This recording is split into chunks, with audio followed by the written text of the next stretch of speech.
Well, hi everybody.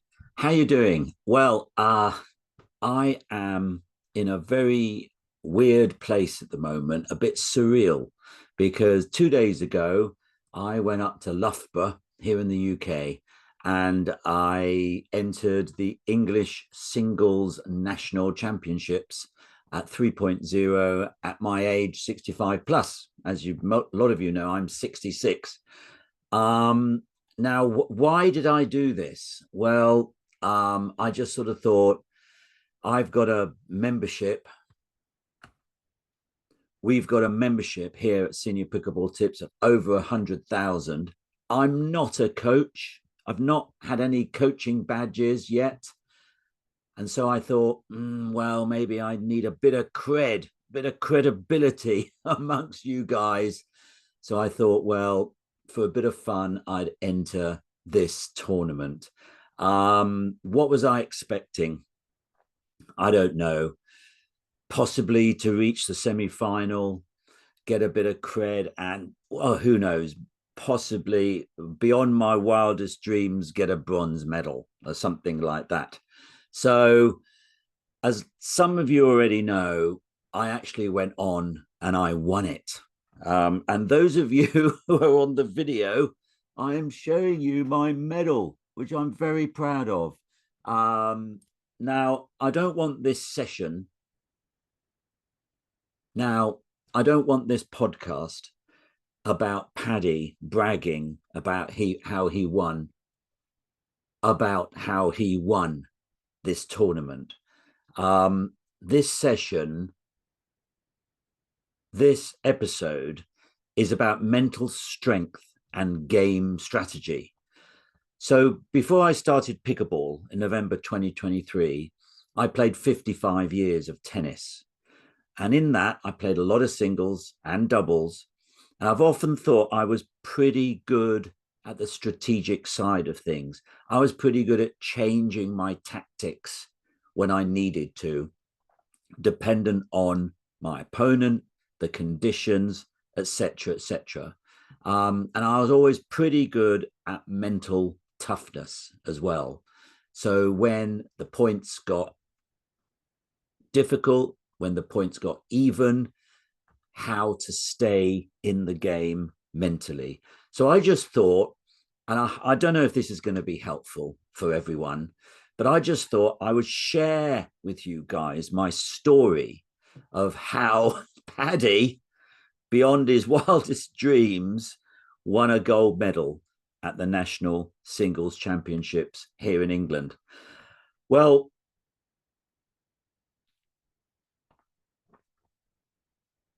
well, on the day, I arrived really early.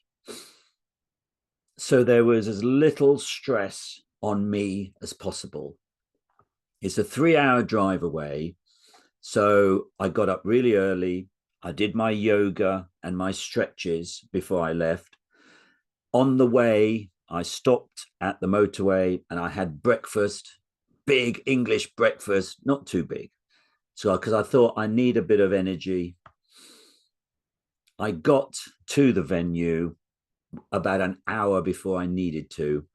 I parked up, and that was good because there was 4 parking spots left because the organizers had got there beforehand, obviously, and were taping up the courts. So again, I was lucky. I thought I'll get one of those spots, which I did. Um, I registered early, and I checked out on my online timetable for the first round robin 6 matches. I screenshotted that onto my phone so that I had easy access to that. So I wouldn't be fiddling around trying to find it, going through my photos on my phone. So basically, anything that would take stress away, any non playing stress, take that away. And I must say, the online match timetable is an absolute boon. So thank you, Pickleball England, who ran an absolutely amazing tournament up in Loughborough. So I've got then the round robin games, 6 games, against obviously 6 different guys in the 65 plus to 70 category. It was just one set, first to 11. Now, when I started, I was nervous as hell. My hands were shaking. I could look at my right hand. I got a bit of a shake in the right hand anyway, but I mean, it really was shaking. Interestingly, I shared this with my first opponent. And in fact, I shared this with my first 3 or 4 opponents. I said, look at my hand. I'm really nervous. This is my first tournament. And it was. For me personally, I'm a chatty kind of guy. So I go up, I introduce myself to the opponent at the side of the court, shake his hand, say hi, where are you from? That's just who I am. Now, I'm not saying everyone needs to be chatty, but, you know, be your own personality. But it is nice to say hi to your opponent, to be friendly, certainly. So I was very chatty, absolutely. So the first game comes along. Now, I had practiced a particular serve with my friend Phil from my tennis club, who is actually doing his coaching badges. And he helped me with this particular serve, which was a long, deep, high serve with as much top spin as I can do. And a couple of days before the tournament, I tried a few of these and they all kind of really seemed to work. And Phil sent me a message that morning and said, Paddy, I was having trouble with that serve. So see if you can get that serve going. So I had that in my mind. And when I was knocking up with the first opponent, we practiced some serves, but I did not do that serve, interestingly, in the practice. I thought I'd try and lay the surprise. And honestly, it worked. That first opponent, David, lovely fellow, and I surprised him with it. And there was this long, loopy topspin serve, quite as long as possible in the service box into his backhand. And he really didn't know how to play it. He got it back, and I just came in and somehow dealt with it. And I won like 11-3 or something like that. And I was shocked. And when I was on a roll, I just kept in the flow. There's something in sport, especially individual sport and maybe double sport, as opposed to like a team sport like rugby or football or soccer. It's called being in the flow. And I got in the flow and I thought, don't think about anything, just stay where you are in the flow. And I did that and I won 3-1. Second match, same again. Again, a huge surprise for me. I played a guy called Stephen. I beat him, I think it was 11-4, very, very similar. And I'm going, you know, what's happening here? I don't really understand. But if it's working, don't change it, right? And it was working, this particular serve. So I kept it going in the third game, a guy called James, and I beat him, I think 11-2 or 11-3. And I'm going, Paddy, what's going on? But try and sort of stay in the moment and don't assume anything. Don't assume everyone's going to buckle under this one sort of tactic that I had. So first 3 games, this serve was working, everything's good. And then in the 4th game, I come across Nigel.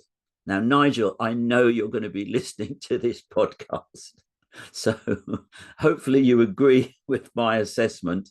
But I knew, look, you know, don't make any assumptions. You know, don't make any assumptions that, you know, your 4th opponent is going to fold sort of like the others. And I didn't make that assumption. I was looking at Nigel in the knock up. He didn't look sort of like a sort of, I don't know, standard player. He was hitting the ball a bit differently, but I could see he was consistent in the knock up, and that worried me. It really worried me. So basically, got into the game, and it was very tight, and very tight, very tight indeed. And I thought, well, I'll get this serve going, everything be fine. Serve failed me. I couldn't do it. For some reason, that serve, the really good, what I'd call a sort of kicker serve, wasn't working for me. I don't know why. I try not to think about it too much. I tried it a couple of times. It didn't really work. So I changed my serve, and I thought, Paddy, the guy's really good. He's going to get pretty much everything back. So don't worry about fancy serves. Just hit it pretty hard, 2/3 in the box, preferably in the corner-ish. And that's the serve that I decided to do, and try not to lose any of the serves. Try not to put any of the serves out. So I was worried, and I went down 1-9. Bearing in mind this was to 11, and I'm thinking, Nigel had two great runs, I call them, maybe of 4 points each, and he had me on the ropes. So I very quickly decided to change my tactic completely, and to hit low shots over the net, to sort of slice them. So I was coming in, leaning into my backhand and slicing them, and taking a little bit of a risk and getting them low. And because I changed that, I guess it caught him off guard a bit, and I had a great run of winning points on my serve, maybe 8 points, and we got to 9-all. And I'm going, this is great. I've got a run. And I'm thinking, Paddy, just stay in the flow. And all the time I was taking my time. Before I served, I'd go back to the court, take 2 or 3 breaths, bounce the ball 3 or 4 times, go in, look up, make sure Nigel was ready for me, and then I'd serve. And I was starting to think, I could get this guy 9-all, but look, Nigel dug in, and he broke me a little bit, and then he won the next 2 points, and he won the whole thing 11-10. So I was what a great bit of play by him. He just kept to his game. He kept consistent, and he got me at the end. And it was just a bit too much, I think, to try and get 10 points in a row. So I lost that 4th game. Went up to Nigel, congratulated him, and we've become quite good friends, actually, quite good mates. More about him later in this episode. So anyway, on the 5th game, I played David, and I was ready to lose. I thought, I've kind of lost it here. What do I do? Keep consistent, keep focused, take your time, keep your service rhythm going, and just see what you can do.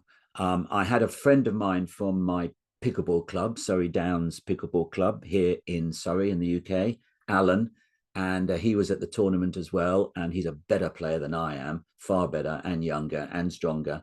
And he was at the sidelines, and he just sort of said, look, just keep going, play your own game. Very encouraging, very helpful. So I went on and I played David. Things went okay. I sort of got back to my previous form, and I won it, I think 11-4. And then I start thinking, oh my God, if I'm going to get into this semi-final, I've got to win this last game against this guy called Malcolm. I've got to win it. Now, I generally do not research my opponents, because you get to know who your opponents are before a tournament. And I don't research them. I don't look at them and see what ranking they were and everything like that. I prefer to just turn up on the day, but that's just me. You may like to look at them, check them out.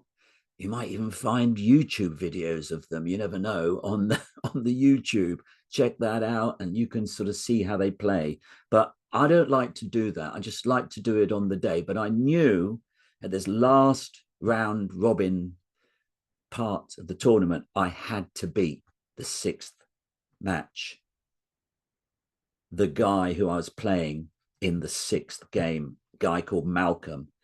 Now, again, he was very tricky, similar to Nigel, very consistent, and he was just putting it on my backhand right in the corner. Nothing special, didn't have huge spin on it or anything like that, but he just managed to put it there. And he'd put it there, and I'd run into the center expecting something on my forehand, and he just pummeled that backhand. And he kind of got into my head. I've got to be honest with you. We had some really long rallies in the early part of the match of that game, and I went down 3-8.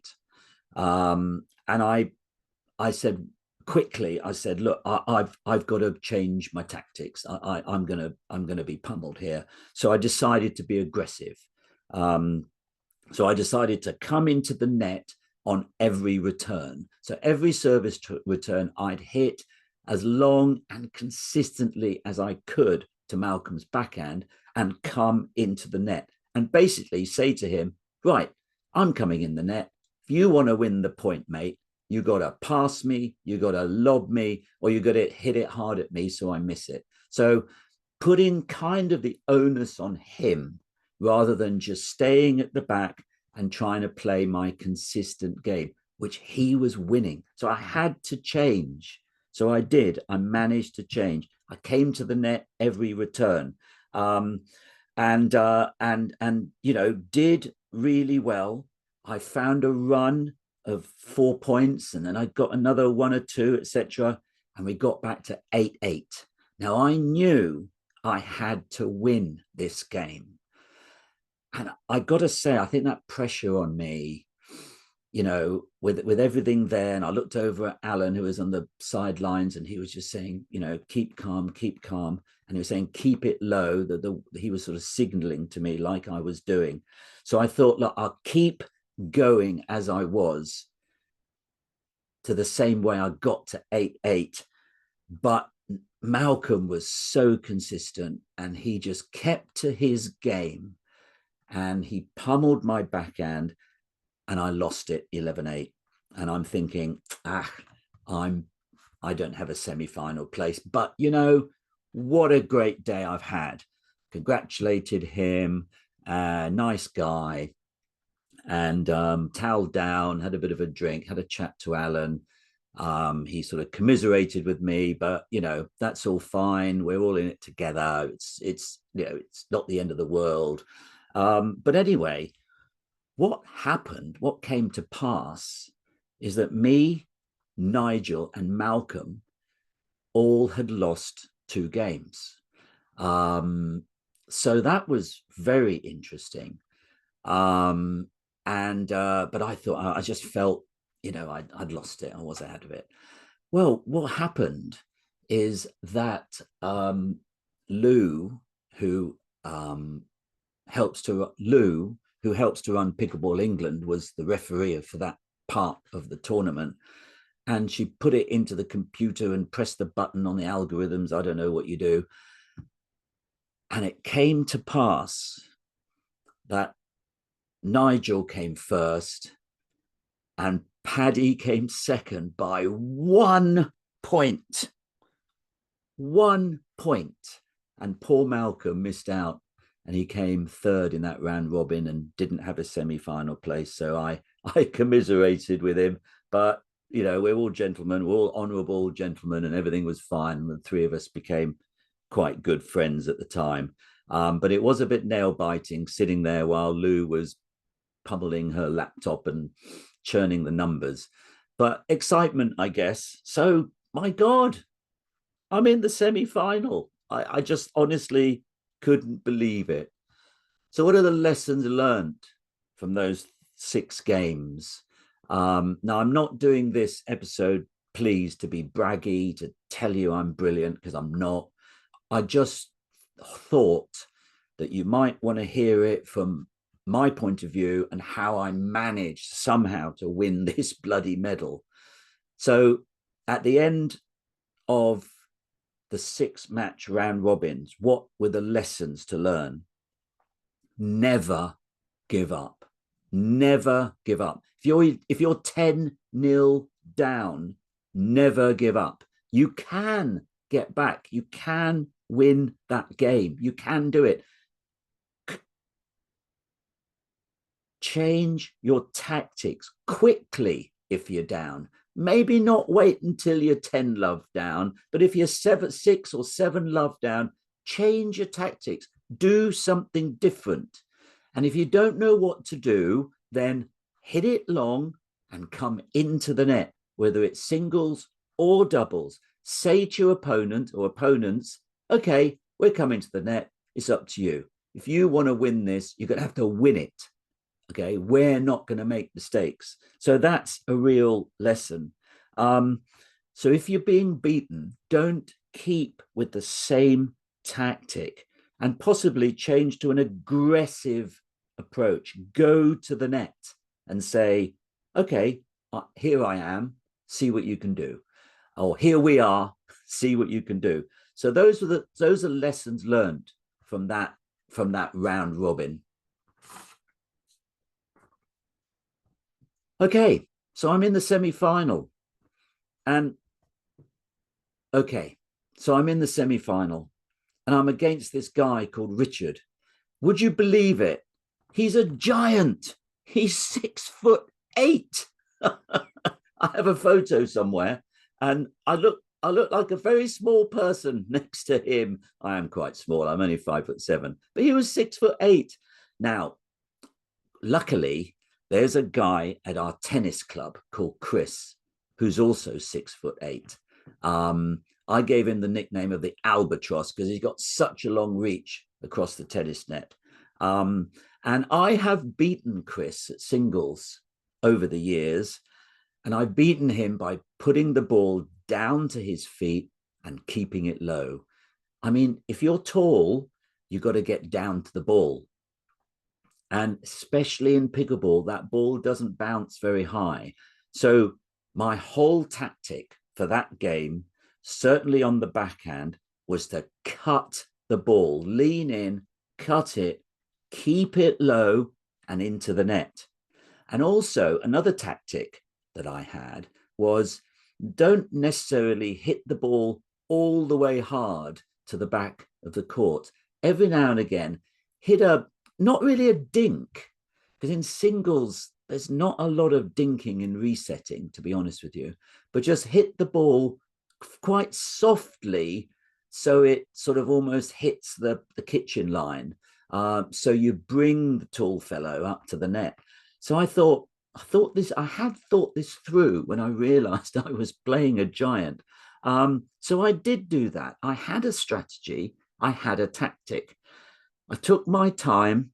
Now, this semi-final was a game to 15, win by 2. It's as simple as that. I took my time. But even when I was up 14-3, I was fully concentrated, right?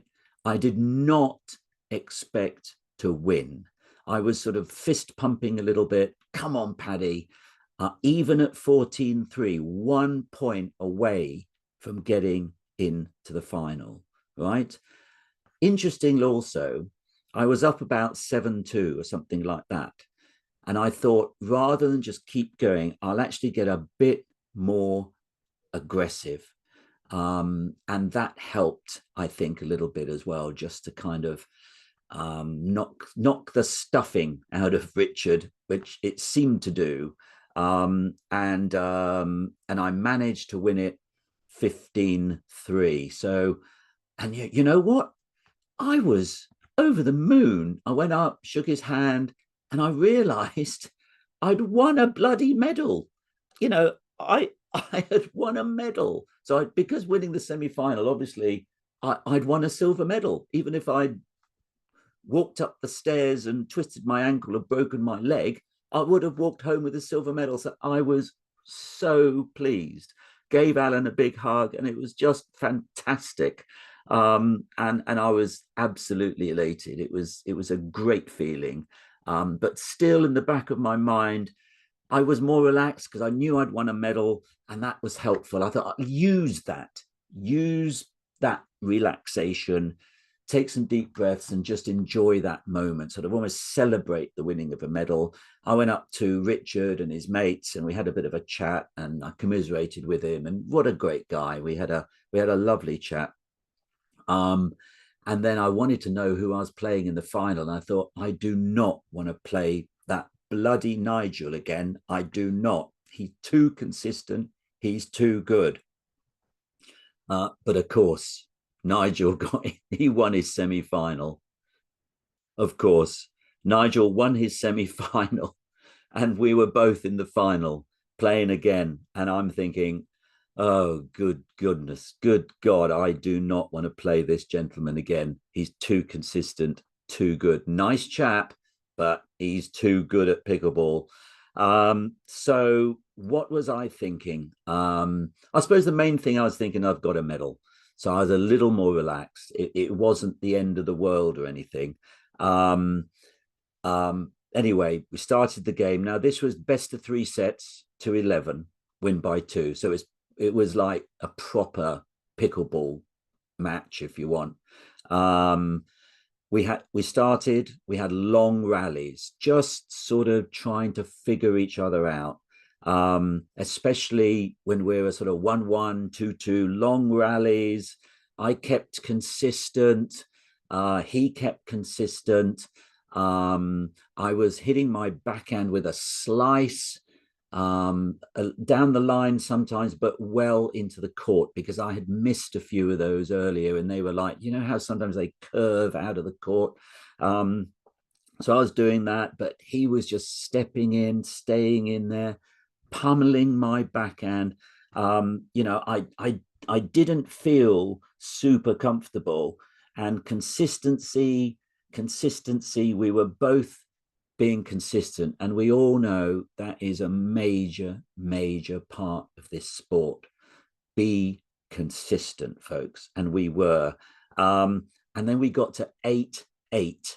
Now, I knew at that point that this was a turning point at 8-8. And I knew I had to win this set. I kind of knew that if I'd lost the first set, I wouldn't have won this final. I kind of had it in my gut. I had to win that first set. So much so that when we tossed up for serve, Nigel won it, and he won the serve. And I realized that as we were knocking up, I was facing all the busy area behind Nigel, all the other courts and people walking past and stuff like that.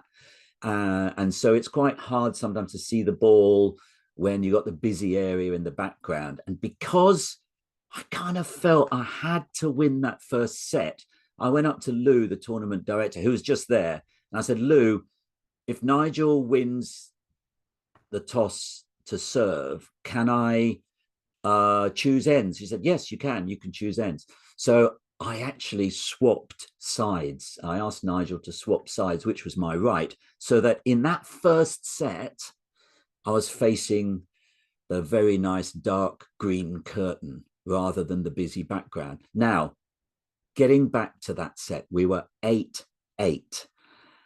And you know what? Having that background, I think, helped me hugely. And I decided to be aggressive. At 8-8, I thought, you've got to change it. I can't keep that consistency going, not against this guy, Nigel. He is blooming Mr. Consistent. So I thought, be a bit more aggressive. So I did. I started doing what I did in the semi-final against Richard the Giant, and I leant into my backhand and I was slicing it very, very low over the net. And you know, it just got a bit awkward for Nigel. And I won the next 3 points and I won it 11-8. And I knew in those 3 points that that was basically the whether I'd win or lose that final. I knew those 3 points were it. If I'd lost that, I don't think I could have come back. I just I don't know why. I just don't think I could have. Maybe, but I just don't think I could have. So in those 3 points, I kept focused.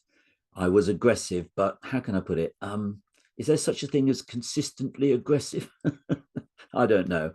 Not really going for the lines, just trying to make it awkward, and I won it. But you know, won that first set, and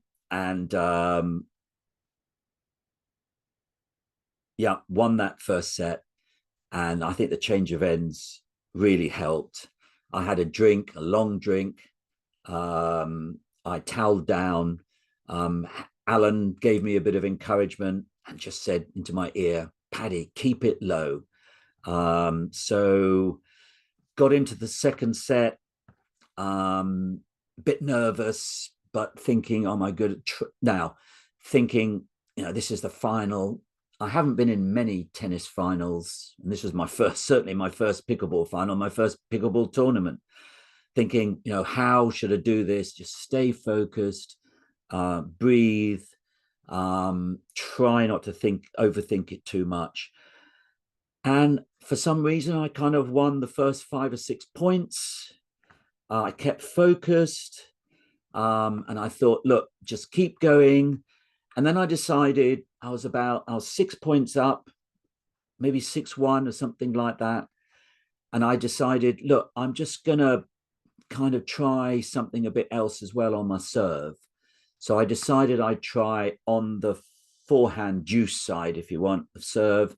So on the forehand side of serve, I hit some low wide ones, which I kind of was quite good at doing.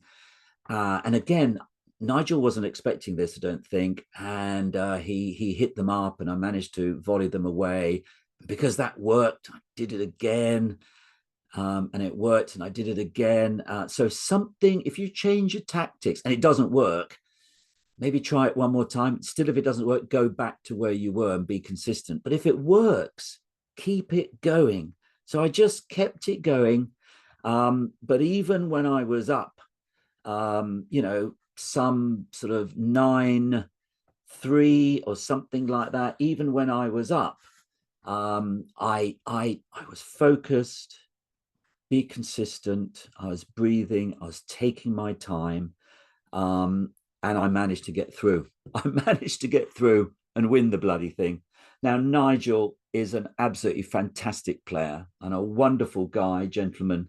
And Nigel, I know you'll be listening to this, so I hope that's all pretty accurate. So, and I couldn't really believe it. The whole thing was completely surreal, especially getting through the round robin by 1 point. That was crazy. So other things that for me, for Paddy, what I do, and again, this is just me. I'm not telling you this is what you need to do. I'm just telling you this is my experience, and you may take 1 or 2 things away from that.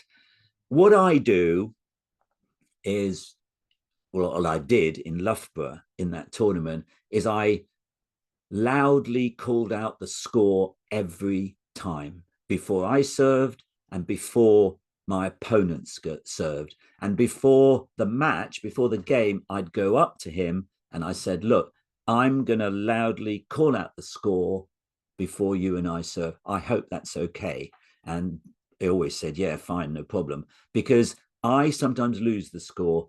We're all getting on in years, you know, and I lose the score. And it has been known in tennis matches where I've lost the score and I'm sure my opponent has diddled me, and won the game when maybe they shouldn't have. And that's a lesson I learned probably 10 or 15 years ago. So I actually called out the score each time. That helped me. That was something that I felt was a good thing to do, but I did ask permission from my opponents. I took my time between points. So if the ball went over to the other court, I didn't start running for it and chasing for it. I just stood where I was, just kept my breathing, going, just kept it going. I went to the back of the court, especially when I was at the curtain end, right to the back, just breathe. And I kind of sometimes paced up and down a little bit, like you sometimes see those. So sometimes I paced up and down a bit. And that helped me. I did my breathing. I was focused as best that I could. I have a service routine. I have a serving routine. I bounce the ball a couple of times with my paddle. I look up, I hold the ball up, make sure my opponent is ready for it, and then I serve. That helps. Have a serving routine so that it gets you into a flow. That helps. So anyway, I hope this has helped you. I hope this has helped you. Now, the summary: how on earth did Paddy win this national singles title, this English nationals singles title? Well, I'd like to say it was all mental strength and strategy, but there's luck as well involved. People say you make your own luck. I'm not sure. Maybe over your whole life. I don't know. But it was luck. It was mental strategy. I was focused, kind of knew what I was doing. It was luck. It was mental strength. I was focused, took my time, did my breathing, didn't rush. I don't really think of much when I'm breathing. I'm just breathing, sort of getting into that yoga thing if you can. And strategy. Before each match, I knew what I'd try and I knew what I'd do when that didn't work. At least have one other plan B. If you have a plan C as well, that is really good. I was willing to try new things quickly. So when I'm down, when I was down by 4 or 5 points, I try something a little different, but still trying to keep it as consistent as I can. Obviously, if you get aggressive, your consistency goes a little bit out of the window, but you try and be aggressive and consistent as you can. I'm chatty. I talk to everyone. It's just who I am. That helps me. So I chat to people. I say things like, oh God, I'm really nervous. Please be good to me. So do I use a bit of psychology on opponents? Yes, I probably do. I said it was my first tournament. I was saying I don't really know what I'm doing, which worked maybe for the first 3 games until people realized maybe this bloke sort of does hit the ball quite well. But in the game, I concentrate. I'm not chatty. Having said that, if my opponent hits a good shot, I'll say, good shot, mate. That was fantastic, and I'll clap them. Certainly. I had Alan there, my pickleball mate from my club, to encourage me, and that was a great help. So all those things combined to help me win this medal. And I am really trying not to be braggy, but I did. I won it. Ha ha ha ha ha. Woo-hoo-hoo. So I just still don't know how, but I had a great day. Thank you, everyone, Thank you, everyone. Thanks to my opponents, David, Stephen, James, another David, Nigel, and Malcolm, and especially Nigel, whom I lost to and then won to in the final. Whom I lost to and then beat in the final. What a great guy. We've exchanged WhatsApps. We will definitely be meeting again. So, hope that helpful. I hope you didn't think it's Paddy being braggy. Just wanted to share my experience, and hopefully you can take away one or two pointers. Okay, everyone, listen, we'll leave it there. You take good care, and I'll see you on court. Bye for now.